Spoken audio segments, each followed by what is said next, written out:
Kalau kita lihat sejarah dunia Arab selama 1400 tahun dari zaman khalifah sampai presiden sekarang, pernah kepikiran nggak sih apa sebetulnya yang bikin semuanya bergerak?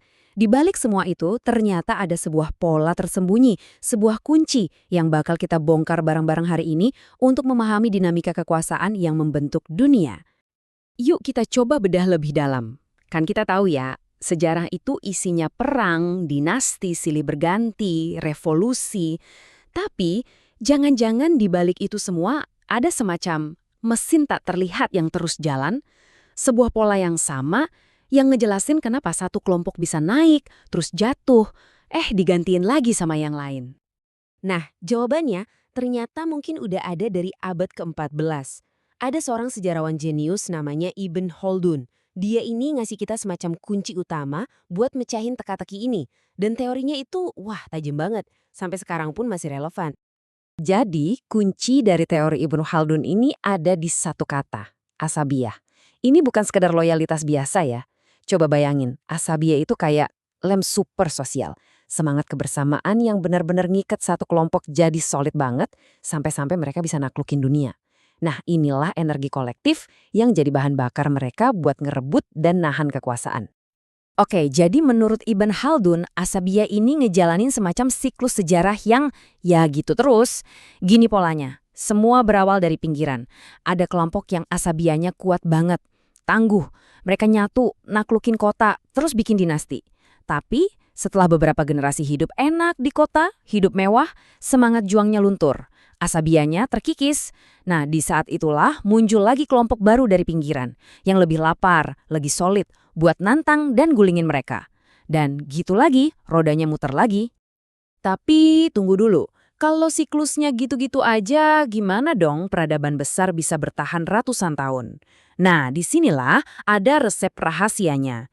Jawabannya ada di sebuah aliansi yang cerdas dan pragmatis banget di pusat masyarakat Islam waktu itu. Kemitraan antara kekuatan militer dan otoritas agama.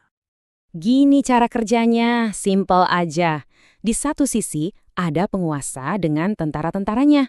Kita sebut aja ini pedang. Tugas mereka ya jaga keamanan, narikin pajak.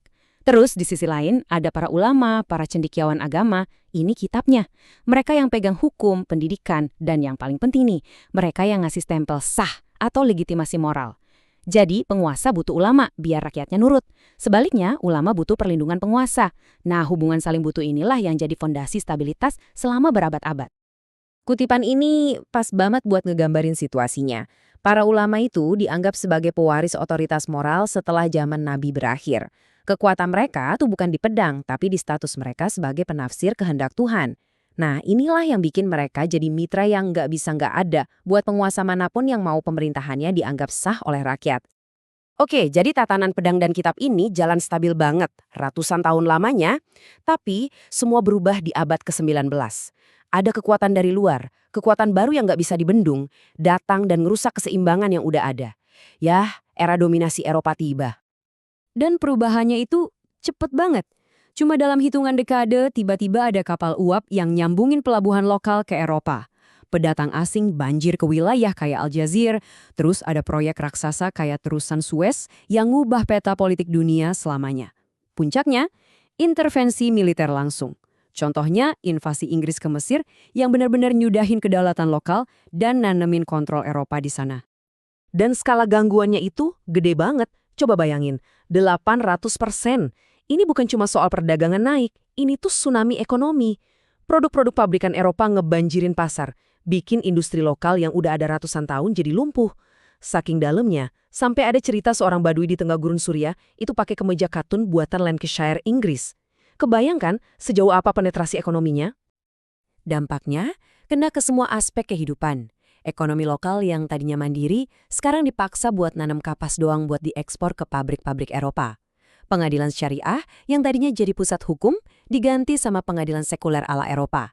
Ini jelas-jelas ngerusak pengaruh para ulama. Terus, teknologi baru kayak kereta api dan telegraf kelihatannya sih modern, tapi fungsinya ya buat alat pemerintah pusat yang seringnya dikontrol Eropa biar bisa ngawasin daerah pedalaman. Nah, fondasi aliansi pedang dan kitab yang udah kuat itu mulai goyang, mulai retak. Nah, pas tatanan lama ini hancur, muncul kekosongan besar. Orang-orang jadi bingung, mereka mulai nanya, terus kita ini siapa sekarang? Loyalitas kita harusnya kemana? Dari sinilah dimulai pencarian bentuk solidaritas yang baru, semacam asabia modern, buat ngejawab tantangan zaman yang baru ini. Di tengah kekosongan itu, muncullah berbagai ide yang saling bersaing.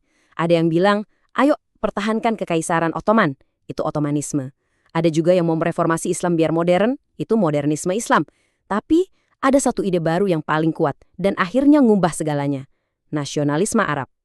Kutipan dari T.E. Lawrence ini, ya meskipun dia orang luar, benar-benar ngegambarin semangat revolusioner di balik nasionalisme Arab. Jadi ini bukan sekedar soal merdeka dari Ottoman atau Eropa loh. Ini tentang membangun identitas politik yang benar-benar baru. Dasarnya apa?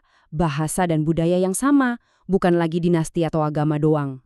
Dan ide soal bangsa ini, wah radikal banget pada masanya. Coba pikirin, sebelumnya orang itu loyalnya ya ke keluarga, ke kotanya, atau ke pemimpin agamanya.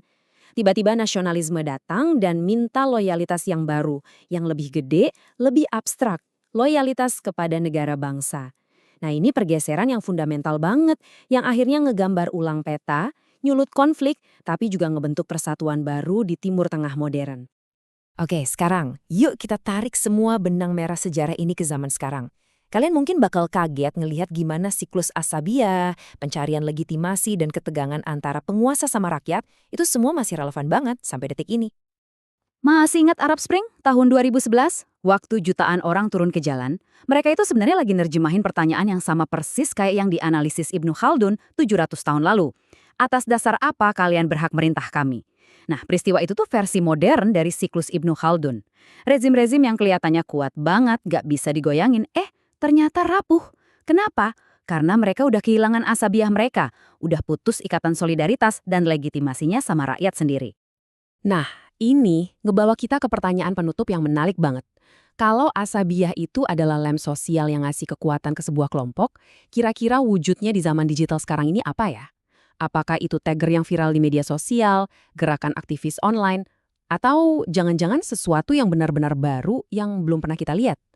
Gema sejarah dari Ibnu Khaldun ini seolah nantang kita semua buat nyari jawabannya di dunia kita sekarang.